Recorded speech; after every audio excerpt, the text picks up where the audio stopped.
उसको आसन बांधने की जरूरत नहीं होती, उसको किसी विशेष प्रक्रिया का आश्रय लेने की जरूरत नहीं होती। जिसने दृढ़ निश्चय कर लिया मेरे श्यामा श्याम, सतत चिंतन, सतत चिंतन जिसका चलने लगता है, मधुर मधुर रूप माधुरी झलकने लगती है। जिसके नेत्रों में रूप माधुरी झलकने लगती है तो अत्यंत आसक्ति के कारण उसका मन विकल हो जाता है कि मैं इस रूप की सेवा करूं, इस रूप की समीपता मुझे प्राप्त हो, आकांक्षा करता है। कृपा कटाक्ष करो जिससे मैं आपके श्रीअंगों की सेवा का अधिकार प्राप्त कर पाऊं। जहां ये आकांक्षा प्रबल हुई, स्वामिनी के हृदय में जाकर ये आकांक्षा स्वामिनी को विवश कर देती है और स्वामिनी जी से अपनी सेवा की योग्यता प्रदान कर देती है। जिस सहचरी भाव की, जिस श्री स्वामिनी जी के श्रीअंग की सेवा के अधिकार की संभावना भी नहीं कर सकते ईश्वर कोटि के महापुरुष, संभाव्योपि विरंचि नारद शिव स्वयं भुआद्यैर्नयः।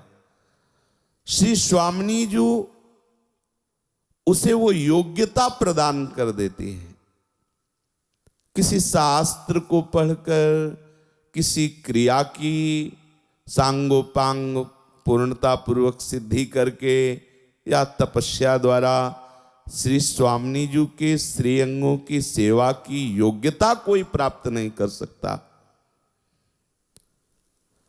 गोरे चरणों में श्री लालजू महाराज महावर रचना करने के लिए लाडली जी से प्रार्थना करते हैं, लाडली जी की सहचरियों से विनय करते हैं। अन्य की तो बात ही जाने दो, अन्य में तो ऐसी सामर्थ्य नहीं है कि वो ऐसा सोच सके कि श्री स्वामिनी जी के वक्षोज में हम पत्रावली करें, स्वामिनी जी के कपोल में हम पत्रावली करें, कस्तूरी मृगमद का लेप वक्षोज में करें, नेत्रों में अंजन लगाएं, स्वामिनी जी की वेणी गुथे, ऐसा सोच नहीं सकते। संभाव्योपि, संभावना ही नहीं बन सकती। अहो भाग्य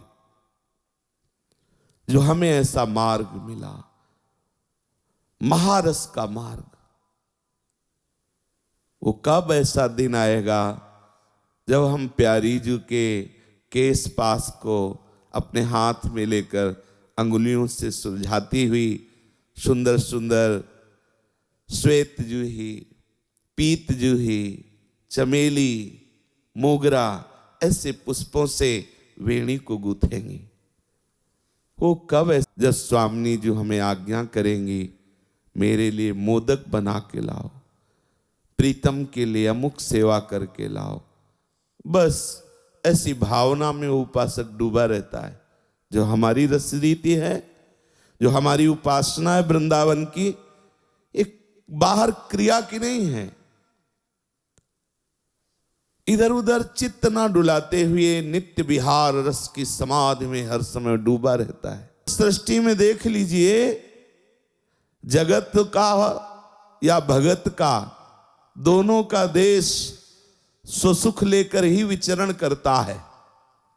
कभी प्रभु ऐसी कृपा करें, मेरे सारे कर्म बंधन छिन्न भिन्न हो जाए और मैं परम सुख को प्राप्त हूं, परम पद को प्राप्त हूं। लेकिन अभी क्या, कभी लाडली जी कृपा करें कि लाडली जी के श्रीअंगों का श्रृंगार करने का सौभाग्य, लाडली जी की आज्ञा पालन करने का सौभाग्य। हमारी रस रीति में राधा कृपा कटाक्ष प्राप्त करने की जो विनय वृत्ति है वो राधा सुख के लिए है। ऐसा नहीं कह रहे कि अगला हमारा जन्म ना हो, ऐसा नहीं कह रहे। यत्र यत्र मम जन्म कर्म भीर नारके पर में पदे थवा, छूट है जहां चाहो जैसा चाहो। ये छूट नहीं कि आप हमसे छूट जाओ, आप हमारे साथ रहे।